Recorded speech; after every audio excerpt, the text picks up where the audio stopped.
पिछले वीडियो में हमने ये डिटेल में समझा कि प्रोडक्शन एक्चुअली में क्या होता है और इसमें फिक्स्ड फैक्टर्स, वेरिएबल फैक्टर्स क्या होते हैं, कौन कौन सी चीज़ों पे प्रोडक्शन डिपेंडेंट होती है, जिन्हें हम फैक्टर्स ऑफ प्रोडक्शन कहते हैं, और ये शॉर्ट रन और लॉन्ग रन का फंडा क्या है। If you guys haven't watched that video तो ये वाली वीडियो समझना थोड़ा मुश्किल हो सकता है। तो जो पहली वीडियो है इस चैप्टर की वो देखिए and then come back to this one. Welcome everyone, आप लोग देख रहे हैं Eco World digital classes and this is micro economic series for standard 11th। I am doing chapter number 7 production, यानी वो वाला चैप्टर जो ये समझाएगा कि प्रोड्यूसर प्रोडक्शन करते हुए किन किन चीज़ों को दिमाग में रखता है। ओके, तो चलो शुरुआत करते हैं। इस वीडियो में I am going to do a law. एक लॉ है इकोनॉमिक्स में प्रोडक्शन से रिलेटेड, जिसे हम कहते हैं लॉ ऑफ वेरिएबल प्रोपोर्शंस या law of diminishing marginal productivity. अब मैं इतना एम्फोसिस देके क्यों बोल रही हूँ, क्योंकि हमने पहले एक चैप्टर किया है law of diminishing marginal utility. अब कई बार क्या होता है ना, एग्जाम में बच्चे पढ़ते हैं डिमिनिशिंग मार्जिनल और यूटिलिटी लिखाते हैं और मिलता है 0, क्योंकि ये क्वेश्चन आता है 6 मार्क्स का। आपने खास ध्यान देना है कि law of diminishing marginal productivity अगर लिखा हुआ है तो ये वाला लॉ आएगा। ओके, इस लॉ का ऐसा नाम क्यों है वो भी तुम्हें समझ में आ जाएगा थोड़ी देर में। ये लॉ यूनिवर्सली प्रोडक्शन पे लगता है। हम आगे जब एग्जांपल्स लेंगे तो समझ में आ जाएगा मैंने यूनिवर्सली क्यों बोला। Okay, so let's begin, let's understand what is this law. Law कहता है as more and more of variable factor is combined with fixed factor, total product first increases at increasing rate, then at diminishing rate and finally it falls. Okay, definition बोल दी मैंने, अब इसको समझते हैं। Let's break it down. As more and more of variable factor, पिछली video में क्या कहा था मैंने, 4 फैक्टर्स ऑफ प्रोडक्शन है, लैंड, लेबर, कैपिटल, एंटरप्रेन्योर। इनमें से शॉर्ट रन में यानी साल भर के पीरियड में सिर्फ एक फैक्टर को चेंज किया जा सकता है, यानी एक ही फैक्टर को बढ़ा के कम करके प्रोडक्शन इन्फ्लुएंस की जा सकती है। बाकी सारे फैक्टर्स फिक्स्ड हैं, यानी चेंज नहीं हो सकते। तो for simpler purposes labour variable factor है और लैंड, कैपिटल, एंटरप्रेन्योर साल भर के पीरियड में, क्योंकि you can not change them quickly, इसीलिए वो फिक्स्ड हैं। ठीक, तो जैसे जैसे ये variable factor, more and more of variable factor, अब प्रोड्यूसर है बेचारा, साल भर में ना तो लैंड बढ़ा सकता, ना कैपिटल, ना एंटरप्रेन्योर, तो क्या बढ़ा के अपनी प्रोडक्शन बेटर करेगा? Labour, which is variable factor. तो जैसे जैसे लेबर बढ़ाता जाता है और फिक्स्ड फैक्टर के साथ कंबाइन करता जाता है, मतलब लैंड है, लैंड पे लेबर बढ़ाता जा रहा है, या कैपिटल जो फिक्स्ड है उसके हिसाब से लेबर बढ़ाता जा रहा है, जैसे जैसे ये वेरिएबल फैक्टर को बढ़ाता बढ़ाता फिक्स फैक्टर से कंबाइन करता जाएगा, उसका टोटल प्रोडक्शन पे कुछ असर होगा। क्या असर होगा? पहले तो जब शुरुआत में लेट्स से एक लैंड पीस है, इस पे 10 लोगों को लाया गया, तो शुरुआत में जब इस फिक्स्ड फैक्टर के साथ मोर and more of variable factor यानी लेबर जुड़ेगा तो प्रोडक्शन बढ़ेगी धड़ल्ले से, एकदम तेजी से। इसीलिए टोटल प्रोडक्ट पहले बढ़ता है इंक्रीजिंग रेट पे, एकदम तेजी से। ओके, फिर धीरे धीरे क्या होगा, अब लैंड तो फिक्स्ड है, लैंड तो अपनी जगह से हिल नहीं रहा, जितना है उतना ही है, बढ़ा भी नहीं सकते, लेकिन लेबर आप बढ़ाते जा रहे हैं, वेरिएबल फैक्टर बढ़ाते जा रहे हैं, तो धीरे धीरे क्या होगा, टोटल प्रोडक्शन बढ़ेगी तो सही, लेकिन थोड़ा सा जो उसकी रेट है इंक्रीज की वो थोड़ी कम हो जाएगी। सो सेकेंड स्टेज में TP increases at diminishing rate, धीरे धीरे बढ़ता है टीपी। ठीक, उसके बाद फाइनली क्या होता है, अब तुम लैंड तो बढ़ा नहीं रहे, लेबर बढ़ाई जा रहे हो, लेकिन लेबर एक लेवल तक ही बढ़ाया जा सकता है, उसके बाद तो बढ़ाओगे तो प्रोडक्शन बढ़ने नहीं वाली, क्योंकि लैंड सारी यूटिलाइज हो गई। लैंड पे जितनी फैक्ट्री में प्रोडक्शन हो सकती थी वो हो गई, अब और नहीं बढ़ सकती, तो इस चक्कर में टोटल प्रोडक्शन घटने लगता है। दिस इज यूनिवर्सल लॉ, ये हर जगह अप्लाई होता है। आज की वीडियो में मैं इसका डायग्राम और टेबल समझाऊंगी और नेक्स्ट वीडियो में हम डिटेल में इसके स्टेजेस करेंगे and then I will explain to you कि अगर 6 नंबर का क्वेश्चन आता है तो आपने इसको कैसे अटेम्प्ट करना है। Okay, so let's begin with it. मैंने क्या कहा, जैसे जैसे more and more of variable factor यानी labour is combined with fixed factor, कुछ सिचुएशंस ऐसी बनती है कि पहले तो टोटल प्रोडक्शन तेजी से बढ़ती है एट इंक्रीजिंग रेट, फिर बढ़ती है लेकिन धीमे बढ़ती है डिक्रीजिंग रेट, और फाइनली गिरने लग जाती है। क्लियर, समझ में आ गया? ये है लॉ। अब इसी लॉ को टेबल और डायग्राम में समझते हैं। Let's understand this. ओके देखो ये रहे यूनिट्स ऑफ वेरिएबल फैक्टर। हमारे केस में वेरिएबल फैक्टर है लेबर, हम लेबर को बढ़ा सकते हैं, चेंज कर सकते हैं। तो देखो लेबर पहले 0 है, जब लेबर 0 है तो टोटल प्रोडक्शन भी 0 है। फिर लेबर 1 हुई तो टोटल प्रोडक्शन हो गई 2, दूसरी पर 5, तीसरा लेबर आया तो 9, चौथा लेबर आ गया तो 12, ऐसे ऐसे करके टोटल प्रोडक्शन बढ़ रही है। Now look at our law. जब पहले देखो 1 से लेकर 12 तक देखो what is happening, look at this. पहले 2 से बढ़ी, फिर 3 से बढ़ी, फिर 4 से बढ़ी, यहां तक देखो, एक्चुअली 9 तक देखो। कैन यू सी, पहले टोटल प्रोडक्शन इंक्रीजिंग रेट पे बढ़ रही है। व्हाट इज इंक्रीजिंग रेट पे बढ़ना, इस बात का खास ध्यान रखेंगे। बढ़ रही है, कैन यू सी, बढ़ रही है 2, 5, 9, बढ़ रही है ना। कितने डिफरेंस से बढ़ रही है, किस रेट पे बढ़ रही है, पहले 2 से बढ़ी, फिर 3 से बढ़ी, फिर 4 से बढ़ी, यानी बढ़ती जा रही है, इंक्रीजिंग रेट पे बढ़ रही है। तो चौथे यूनिट तक तो टोटल प्रोडक्शन इंक्रीजिंग रेट पे बढ़ रही है। जब 5वां फैक्टर लिया, 5वां लेबरर लिया, तो फिर भी बढ़ रही है, 9 से 12 हो गई, लेकिन अब रेट हो गई 3, अब 3 से बढ़ी, फिर से बढ़ रही है, 12 से 14 हो रही है। टू रिमेंबर, बढ़ती जा रही है, लेकिन रेट का फर्क है। कई बच्चे क्या करते हैं, इंक्रीज करती है फिर डिक्रीज करती है, वहीं वो गलती हो जाती है। टीपी पहले 2 स्टेजेस में इंक्रीज ही करती है, लेकिन पहले इंक्रीजिंग रेट से और फिर डिक्रीजिंग रेट से। देखो 12 से 14 बढ़ गई, लेकिन कितने से बढ़ी, 2 से। 14 to 15 बढ़ गई, लेकिन कितने से बढ़ी, 1 से। And finally you will see यहां पे कांस्टेंट हो गई, टीपी मैक्सिमम हो गई, तो चेंज 0 हो गया। और इसके बाद अब टीपी फॉल कर रही है 15 से 14, 14 से 12, यही लॉ है।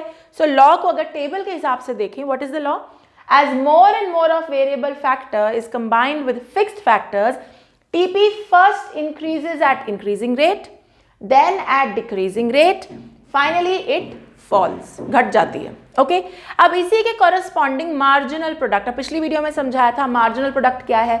Marginal product is change in TP due to employment of 1 variable factor, यानी एक लेबरर के आने से तुम्हारी टोटल प्रोडक्शन में कितना फर्क आया, ये बात बताती है एमपी।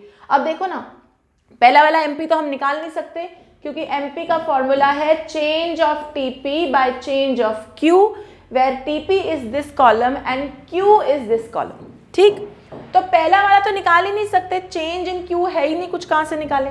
दूसरा वाला निकलेगा 0 से 2 हो गया, जब यूनिट लेबर का 0 से 1 हो गया, यानी एक लेबर बढ़ाने से तुम्हारा टोटल प्रोडक्शन 2 यूनिट से बढ़ गया, तो तुम्हारा एमपी कितना आया, 2।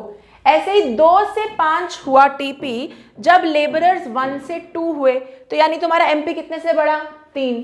So on and so fourth. अब तुम देखो एमपी पहले बढ़ रहा है, फिर घट रहा है, and finally it is becoming negative.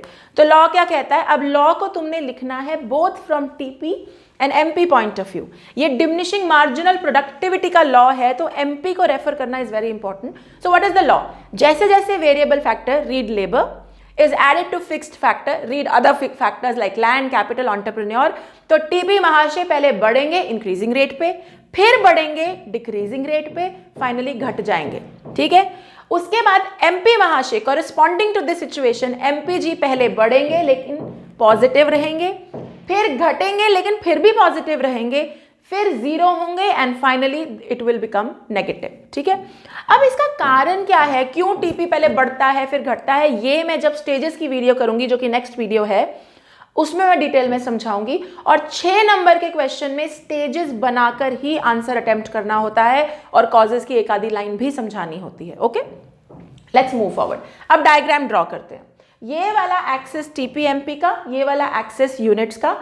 TP का डायग्राम मैंने ऑलरेडी ड्रॉ कर दिया है। अगर आप टीपी की, अगर आप चाहें, see in exams we don't have that kind of time कि हम प्लॉटिंग करने बैठे, अगर आप चाहें तो आप इस डेटा को अभी के अभी प्लॉट कीजिए। As soon as you will plot it, आपका डायग्राम टीपी का ऐसा बनेगा।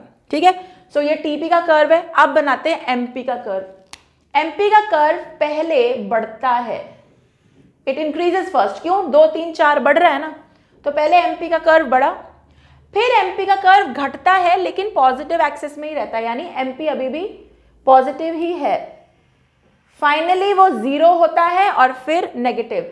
अब इस बात का ध्यान रखना है, जहां टीपी मैक्सिमम और कांस्टेंट हुई, इधर देखो सातवें यूनिट पे टीपी 15 है मैक्सिमम और 8वें पे भी 15 है। अब इसका मतलब क्या ये समझो, 7th लेबरर को जब तुमने लाया तो तुम्हारी टोटल प्रोडक्शन हुई 15, 8वें लेबरर को जब लाया तब भी टोटल प्रोडक्शन 15।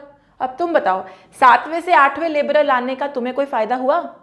प्रोडक्शन पहले भी 15 बाद में भी 15, क्या फायदा हुआ? कुछ भी नहीं। इसीलिए तुम्हारी मार्जिनल प्रोडक्टिविटी यानी एक लेबर को एम्प्लॉय करके टोटल प्रोडक्शन में कितना फर्क आया, वो 0 है। तो अगर मैं प्रोड्यूसर हूं और मुझे दिख रहा है कि 7वें से 8वें लेबरर पे मेरी एमपी 0 है, मतलब मेरे को कुछ फायदा नहीं हुआ एक लेबरर रखने का, मेरी प्रोडक्शन बढ़ी नहीं। That is why looking at marginal productivity is so important.